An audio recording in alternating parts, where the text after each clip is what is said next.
Aristotle is a widely celebrated Greek philosopher born in 384 BC in Stagira city located near the eastern coast of the peninsula of Chalkidiki. He was a true polymath, excelling in many fields such as natural sciences, philosophy, linguistics, economics, politics, psychology, and the arts. His life was dedicated to acquiring knowledge in a diverse range of subjects. Aristotle transformed the future of philosophy through his teachings at a school he founded known as the Lyceum. His life was full of fascinating anecdotes, so join me as we uncover some of our favourites from the life and times of Aristotle. There is scarce evidence regarding Aristotle's life, and the accuracy of what few details are available are widely debated by scholars and historians to this day. His father, Nicomachus, was well respected in the field of medicine, and he dedicatedly served as a personal physician to King Amyntas of Macedon. It's believed that Aristotle's mother, Phaestus, descended from Greek aristocracy. The couple had 3 children, 2 sons and a daughter. The eldest, the daughter, was named Armενeste. The middle child was named Armενεστος, and lastly, of course, Aristotle. Since Aristotle's father's occupation was medicine, he acquired knowledge of biology and medical information from a very young age. According to scholars, both his parents died when Aristotle was only 13. The responsibility for his education was taken up by his sister's husband, Proxenus of Ateneus. To further his education, Aristotle relocated to Athens at just 17 years old to join Plato's academy. There was no set curriculum. Instead, Plato posed problems which were discussed among the students, and Aristotle was an active member of those debates.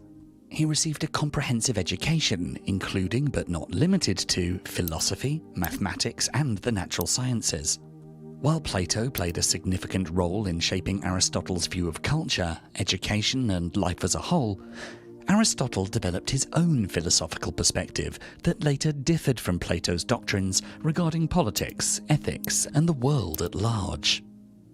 Aristotle's studies at Plato's academy lasted for 20 years. In this time, he developed the skill of critical thinking, an analytical method of inquiry, along with a repertoire for solving complex problems. Soon after, the responsibility to head the institution was delegated to Plato's nephew Speusippus. Aristotle decided to depart from the institution as he disapproved of the changes brought about by Speusippus. However, this may not be the only reason for his departure from Plato's academy. Some academics believe it may also be due to the presence of anti-Macedonian sentiments in Athens. Aristotle then embarked on a journey to Asia Minor alongside his companion Xenocrates to the court of his friend Hermias of Ateneus.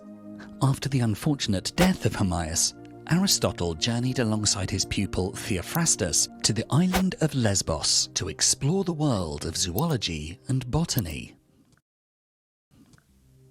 During his time with Hermias, he fell in love with Pythias, who was either Hermias' adoptive daughter or niece. The couple gave birth to a daughter whom they also named Pythias. Aristotle had close connections with royalty as he tutored some of the greatest leaders of the time. In 343 BC, Philip II of Macedon made an appeal to Aristotle to train his son Alexander, which Aristotle graciously accepted. The training that he provided bolstered Alexander's overall development, encompassing both physical and moral guidance. After Alexander was crowned king, he established the Royal Academy in Macedon, and since he looked up to Aristotle, he decided to bestow him with responsibility over it. During Aristotle's tenure in the Macedonian court, he educated not only Alexander, but other members of royalty as well, namely Ptolemy and Cassander. Aristotle had a successful run at the academy. He had significant students under his wing. By 335 BC, he returned to Athens to build his school called the Lyceum.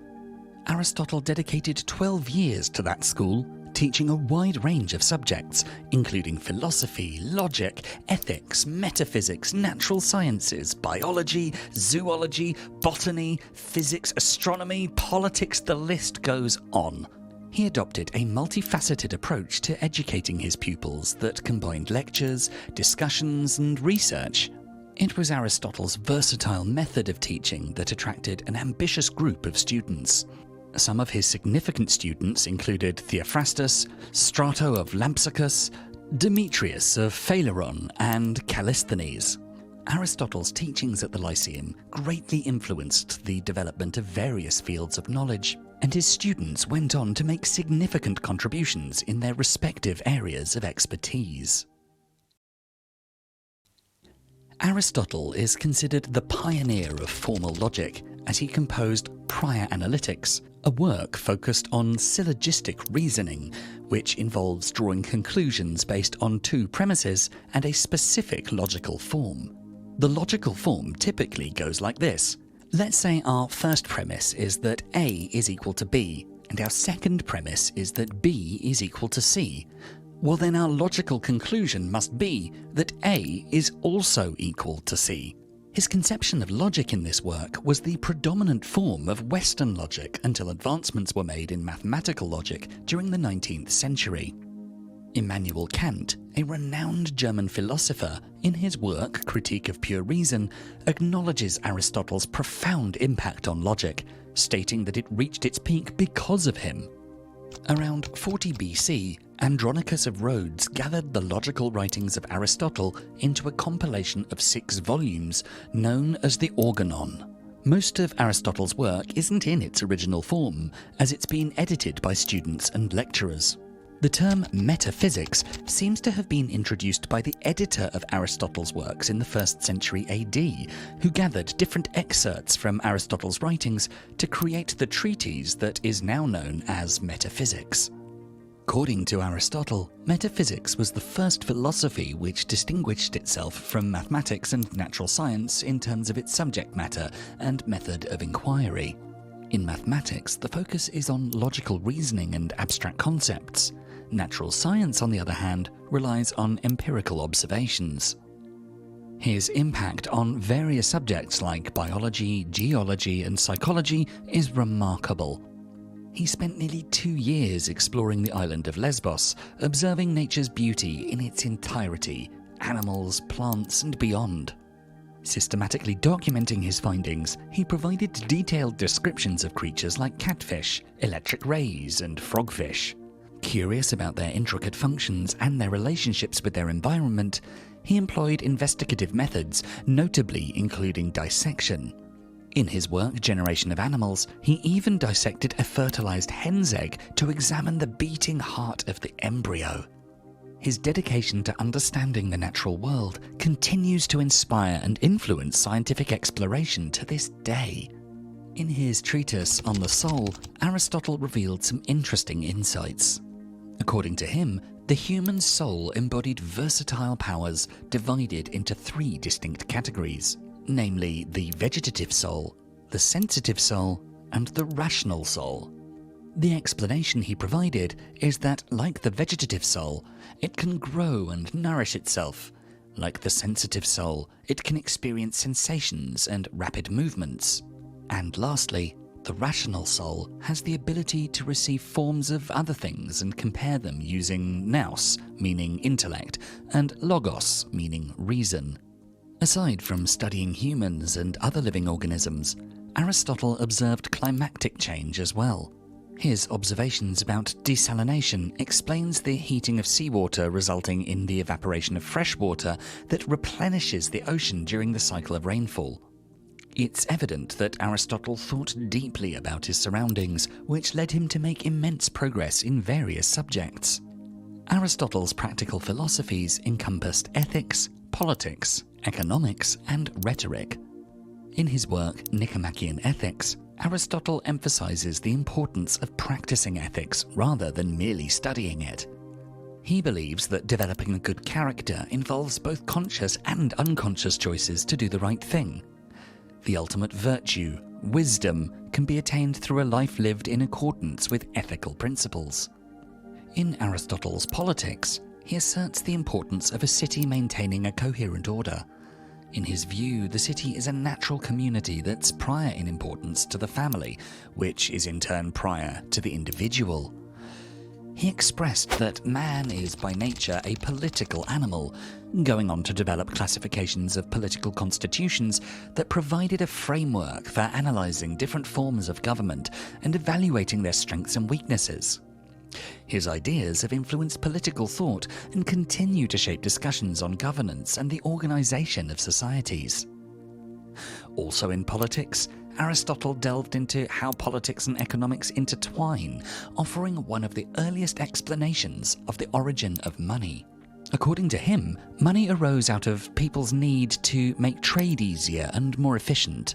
By giving value to certain items like iron or silver, they became commensurable, allowing for smoother exchanges. Money, as Aristotle saw it, played a vital role in society, enabling people to secure their future transactions and influencing how societies are organised and governed. In his essay Rhetoric, Aristotle explores the art of persuasion and communication. He identifies 3 types of appeals: ethos, meaning essence, pathos, meaning emotion, and logos, meaning logic.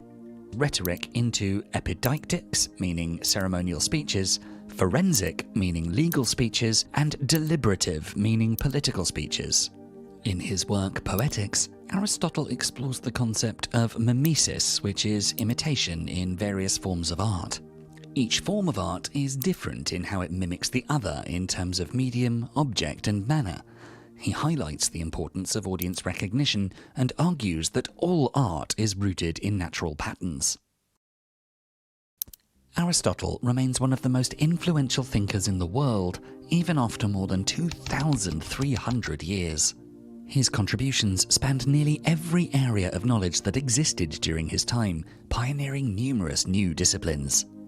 Brian McGee once remarked, "It is doubtful that any man has ever possessed more knowledge than Aristotle." Aristotle's ideas on logic and epistemology, that is, the theory of logic, greatly influenced John Locke, a highly respected English philosopher, in the development of his theories on knowledge and political philosophy. Immanuel Kant also drew upon Aristotle's works on ethics and metaphysics to shape his own philosophical insights. In the 20th century, Friedrich Nietzsche, a German philosopher, critically engaged with certain aspects of Aristotle's philosophy while drawing on his ideas on virtue and ethics to explore morality and the human condition. Martin Heidegger and Hannah Arendt, 2 prominent philosophers of that era, extensively studied and wrote about Aristotle's work. Heidegger focused on Aristotle's philosophy of being and existence, incorporating it into his own philosophy of phenomenology, while Arendt delved into the nature of power and the public realm in her political theory. Contemporary philosophers like MacIntyre have delved into Aristotle's ethics and political theories, particularly his concept of virtue, ethics, and living a good life. Martha Nussbaum, a classicist, has studied and written extensively about Aristotle's philosophy, especially in relation to ethics, emotion, and the capabilities approach. Her work has played a significant role in the revival of virtue ethics. Richard Rorty, a postmodern philosopher, reinterpreted Aristotle's philosophies of language and rhetoric in his own work. Over the centuries, Aristotle has been painted by some of the most famous artists of all time, including Lucas Cranach the Elder, Justus van Gent, Raphael, Paolo Veronese, Giuseppe de Ribera, Rembrandt, and Francesco Hayez. In Raphael's fresco The School of Athens, in the Vatican's Apostolic Palace, Plato and Aristotle's figures are at the centre of the painting, at an architectural vanishing point that symbolises their importance. Rembrandt's Aristotle with a bust of Homer is one of the most famous paintings of all time, showing the wise philosopher and a blind Homer from ancient times. As the art critic Jonathan Jones writes, "This painting will remain one of the greatest and most mysterious in the world, ensnaring us in its musty, glowing, pitch-black, terrible knowledge of time." Aristotle was an enigmatic personality and a man of high moral ground. He perceived education as more than a means of mental stimulation, but rather as a pathway to virtues, wisdom, and happiness. Aristotelian concepts are based on practicing patience, virtuous behavior, mindfulness, and above everything, rationality that separates man from the other species in the universe.